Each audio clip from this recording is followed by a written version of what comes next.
காத்திருங்க. இது உங்களை நான் அண்ணன் ஒரு வார்த்தை திரும்ப நான் சொல்லிக்கிறேன். அதுக்கு என் இதில் போன நகர மன்ற கூட்டத்தில் உங்களுக்கு எல்லாமே தெரியும். நான் இங்கே தான் உட்கார்ந்து எது நல்லதோ எது கெட்டதோ நான் பார்த்துருக்கேன். யார் மேலே தப்பு, யாருக்கும் நான் சாதகமும் அவங்களுக்கும் சாதகமாக இல்லை, இங்கேயும் நான் சாதகமாக கிடையாது. அப்படி இருக்கும்போது என்ன ஒரு பிஜேபி நகர பாஜக இல்ல, நான் இது இவ்வளவு நாள் பேசக்கூடாதா, நான் கட்சி பேரை கெடுக்கக்கூடாதான்னு நான் பொறுமையா காத்து கடந்தேன் 4 வருஷமா. என்னால நேத்து நைட்டு ஒருத்தர் பாஜக காரங்க என் பேரை தவறா பயன்படுத்தியிருக்காங்க. அதுக்காக தான் நான் இந்த சபையில பேசணும்னு வந்தேன். என்னன்னா அன்னைக்கு நான் போயிட்ட பிறகு என் மீட்டிங், என் வார்டில் மீட்டிங்கில் ஒரு வார்த்தை பேசியிருக்காங்க. இதை நான் கண்டிக்கிறேன். நான் ஒன்று இது பாரத் மாதா கி ஜெயின் சொல்கிறதுக்கு அவங்களுக்கு அருகதை இருக்கான். பிஜேபின்னா அந்த நம்பி தான் இந்த கட்சியில் நான் நுழைஞ்சேன். அதில் நான் பாதிக்கப்பட்டிருக்கேன். என் கட்சிக்காரங்களே என்னை இவ்வளோ கேவலமாக பேசும்போது, அப்போ தமிழ்நாட்டு ஆண்டன்னு வரும்போது அவங்க என்ன அப்போ தமிழ்நாடு பெண்களுக்கு என்ன பாதுகாப்பு இருக்குது? நான் இதுவரையும் அந்த என்னை தவறாக பேசினவங்கள என் உறுப்பினர், பெண் உறுப்பினர்களாம் அவங்கள என் கூட நிற்கணும்னு நான் வேண்டிக்கிறேன். நான் ஒன்று ரொம்ப மனசார வேதனைப்பட்டிருக்கேன். நான் எவ்வளோ நாள் நான் பொறுமையாக இருந்திருக்கேன். இன்னைக்கு யாராவது ஒரு பிஜேபிக்காரங்க எனக்கு ஆறுதலாக என்னைக்காவது இருந்திருக்கிறாங்களா? நான் ஏழை ஒன்று நான் ஒன்று இருக்கும் போது என்ன ஏன் நீ சீண்டி பார்க்குறாங்க? என்னை ஏன் எதுலையுமே என்னை புறக்கணிக்கிறாங்க?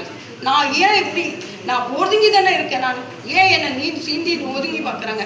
அப்போ பிஜேபியில் பெண்களுக்கு எங்கே பாதுகாப்பு இருக்கு சொல்லுங்கண்ணா. தமிழ்நாடு பிஜேபிக்கு நான் ஒன்று சொல்லிக்கிறேன்.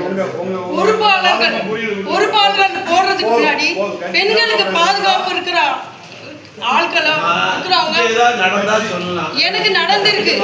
எனக்கு நடந்திருக்குன்னா நான் வேதனையில சொல்றேன். நேற்று சோசியல் மீடியால நீங்க பாருங்க,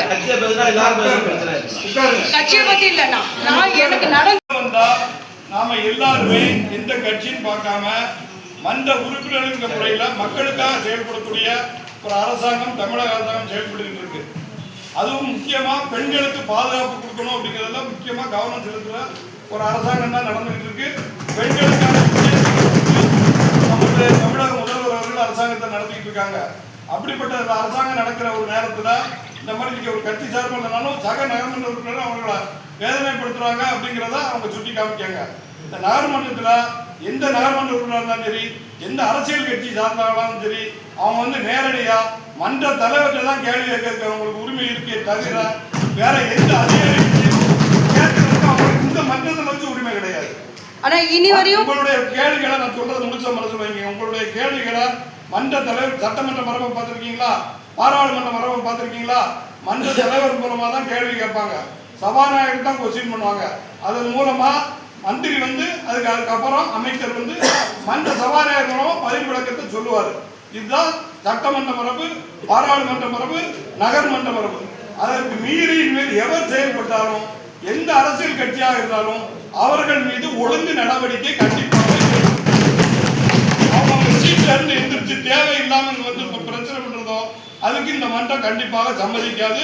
எனவே இதுக்கு உங்களுக்கு தீர்வு கிடைக்குமா? ஆனா ஒன்னொன்னு சொல்லிக்கிறேன், நான் மாற்று கட்சியா இருந்தாலும் உங்ககிட்ட நான் சண்டை போட்டாலும் அந்த பிஜேபி காரங்க என்னை இவ்வளவு கேவலமா தரகுறவா பேசும்போது நான் எப்படி பொறுத்துக்கிட்டு இருக்க முடியும்? அதுக்காக தான் மன்றத்துல வேற எனக்கு பிளாட்ஃபார்ம் கிடையாது இதை தவிர.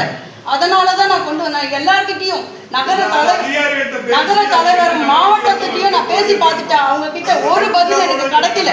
அதனாலதான் நான் இந்த பிளாட்ஃபார்ம் நான் எடுத்தேன். இதுல எனக்கு பேசுறதுக்கு இருக்கனாலதான் உங்ககிட்ட நான் இந்த பிரச்சனையை சொல்றேன். இது என்னை பத்தி தவறாக சொல்லி இந்த உறுப்பினருக்கு மட்டும் இல்ல எந்த உறுப்பினருக்கும் ஏற்படக்கூடாதுங்கிறது மன்ற தலைவர் முறையில என்னோட கடமை. இந்த கடமை எனக்கு என்ன உண்டோ அதை நான் கண்டிப்பாக பண்ணுவேன்.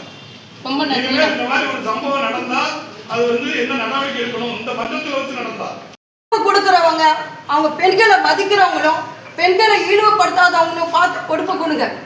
அதுதான் என்னோட தாழ்மையோட வேண்டி.